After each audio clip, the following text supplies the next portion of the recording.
जय हिंद दोस्तों, वंदे मातरम।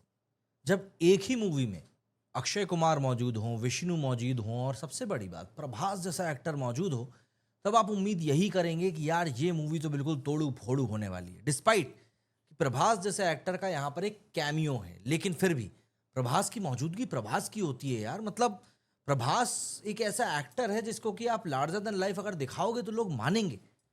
लेकिन इतने बड़े बड़ी स्टारकास्ट होने के बावजूद भी अगर मूवी मुंह के बल नीचे की तरफ जाती हुई आपको दिखेगी, तो आपको कहीं ना कहीं लगेगा तो जरूर ना कि भाई आखिर दिक्कत क्या है। तो जी आज हम बात करने वाले हैं एक ऐसी मूवी के बारे में जो था तो एक मैसिव प्रोजेक्ट का हिस्सा, एक स्टार स्टडेड कास्ट थी, बड़ा बजट था और बहुत सारी एक्सपेक्टेशंस थी, लेकिन कुछ चीजें ऐसा लगता है कि बेपटरी हो गई। यहाँ हम बात कर रहे हैं मूवी कनप्पा की, एक तेलुगु माइथोलॉजिकल एपिक जो कि 27 जून 2025 को रिलीज हुई। माना जा रहा था कि ये मूवी सितारे जमी पर के लिए थोड़ी टक्कर देने वाली मूवी है, लेकिन यकीन मानिए ये मूवी तो काजोल की हारी रिलीज मूवी मास से ही पिटती हुई नजर आ रही है। इवन ब्रैड पिट की F1 भी इसके ऊपर भारी पड़ रही है। ये फिल्म बॉक्स ऑफिस पर स्ट्रगल क्यों कर रही है? क्या ये सच में 2025 की एक बड़ी डिजास्टर साबित होने वाली है? और क्यों नहीं रिकवर हो पा रहे इस मूवी के लगे हुए 200 करोड़ रुपए के? इस सब चीजों के बारे में आज हम लोग बात करने वाले हैं थोड़ी डिटेल में। तो अगर आपको वीडियो पसंद आए तो इसको लाइक शेयर सब्सक्राइब, एंड अगर आप फेसबुक पे देख रहे हैं तो पेज को फॉलो जरूर कीजिएगा। सबसे पहले बात करते हैं हाइप की। देखिए, कनप्पा की हाइप बहुत बड़ी थी। ये फिल्म एक Telugu language Hindu epic devotional movie है और इसको डायरेक्ट किया है मुकेश कुमार सिंह ने। प्रोड्यूस किया है इसको मोहन बाबू में। इसमें स्टार कास्ट की अगर आप बात करें तो इसमें विष्णु मंचू लीड के तौर पर है। इनके साथ में आपको मोहनलाल, प्रभास, अक्षय कुमार, काजल अग्रवाल और भी बहुत सारे बड़े बड़े नाम आपको देखने के लिए मिलेंगे। ये फिल्म बेस्ड है on the legend of Kannappa, जो कि एक डिवोटी थे भगवान शिव के। इसका टीजर कांस 2024 में लॉन्च किया गया था और वहां से ही बस शुरू हो गया था इस मूवी को लेकर। लोग काफी एक्साइटेड थे क्योंकि ये एक पैन इंडिया मूवी थी। तेलुगु के साथ तमिल, कन्नड़ा, मलयालम, हिंदी और इंग्लिश के डब्ड वर्जन्स में इसको रिलीज किया गया था।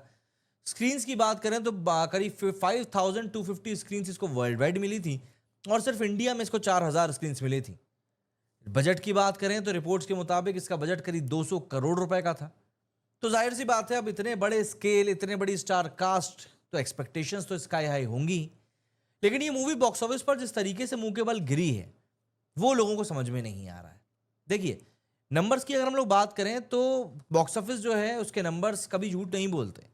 कनप्पा ने अपने ओपनिंग डे पर इंडिया में सिर्फ 9.35 करोड़ रुपए का नेट कलेक्शन किया था, जिसमें कि तेलुगु मार्केट का 8.25 करोड़ शामिल था। मतलब कि बाकी की लैंग्वेजेस मिला के करीब 1 करोड़ 10 लाख रुपए ही।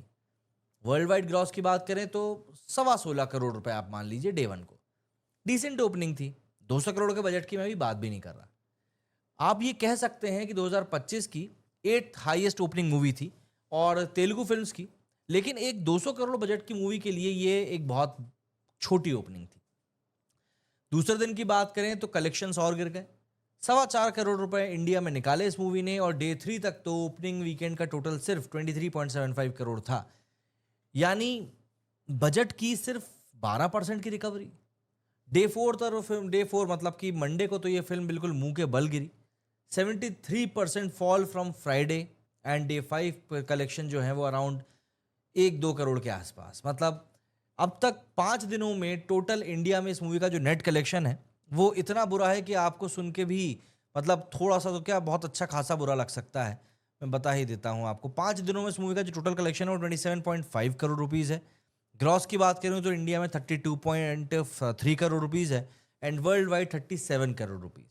मतलब क्या कलेक्शन है ये। और अब तो मूवी बिल्कुल नीचे की तरफ जाती हुई दिख रही है। ये नंबर देखकर एक बात क्लियर है कि कनप्पा को हिट होने के लिए 150-200 करोड़ रुपए वर्ल्ड वाइड ग्रॉस करना था। हिट होने के लिए भी नहीं यार, मतलब सरवाइव करने के लिए। लेकिन ऐसा लग रहा है कि वहां पर तो वो गेम भी खत्म है। डिस्ट्रीब्यूटर शेयर चाहिए था 90 करोड़ का, लेकिन करंट ट्रेजेक्ट्री देखकर ऐसा लग रहा है कि ये फिल्म लाइफ टाइम कलेक्शन में भी 50 करोड़ क्रॉस नहीं कर पाएगी। तो क्या ये फिल्म 2025 की सबसे बड़ी फ्लॉप साबित हो सकती है? अभी के लिए ये कहना जल्दबाजी नहीं होगी। ये डेफिनेटली एक ह्यूज डिसअपॉइंटमेंट के तौर पर सामने आई है। तो सवाल अब यही है कि इतनी बड़ी स्टार कास्ट के बावजूद फिल्म आखिर क्यों नहीं चल रही। कुछ कारणों की अगर मैं बात करूं तो क्रिटिक्स और ऑडियंस ने कहा कि फिल्म का स्क्रीन प्ले बहुत वीक है। स्पेशली फर्स्ट हाफ बहुत स्लो और बोरिंग बताया गया। लोगों ने कहा कि न्यूजीलैंड के लोकेशंस इंडियन माइथोलॉजिकल वाइब से मैच नहीं खाए। वीएफएक्स भी कुछ जगहों पर थोड़ा फ्लैट ही लगा। और हाँ, सेकेंड हाफ और क्लाइमैक्स को काफ़ी प्रेज मिला, स्पेशली विष्णु मंचू और प्रभास की जो परफॉर्मेंस थी उसके लिए। लेकिन ओवरऑल स्टोरी में कन्विक्शन की बहुत ज़्यादा कमी दिखी। इन सब के अलावा इतने बड़े स्टार्स के साथ में ऑडियंस को लगा था कि ये एक बाहुबली लेवल की एक्सपीरियंस मिलेगा, लेकिन प्रोडक्शन वैल्यूज और डायरेक्शन में कमी रह गई।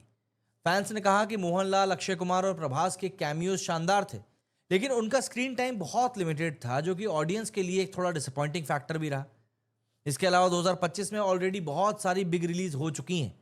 कनप्पा को शायद वो यूनिकनेस, एज नहीं मिल पाया जो ऑडियंस को थिएटर तक खींच कर लेके आता।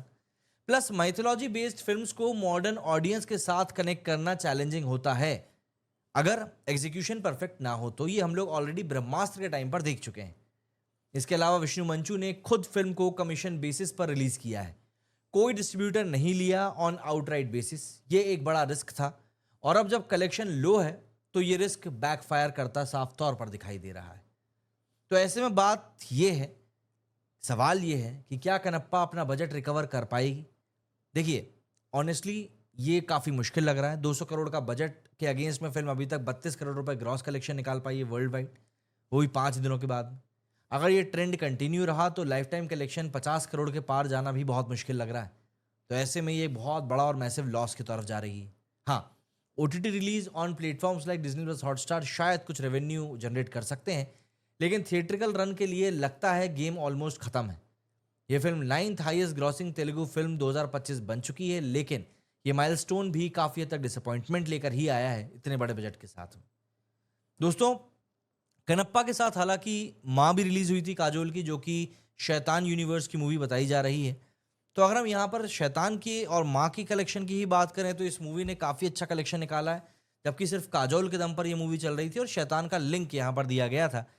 इस मूवी ने अभी तक ट्यूसडे तक 23.15 करोड़ रुपीस इसने कमा लिए हैं। वर्ल्ड वाइड लेवल पर 31.5 करोड़ रुपए इसके हो चुके हैं।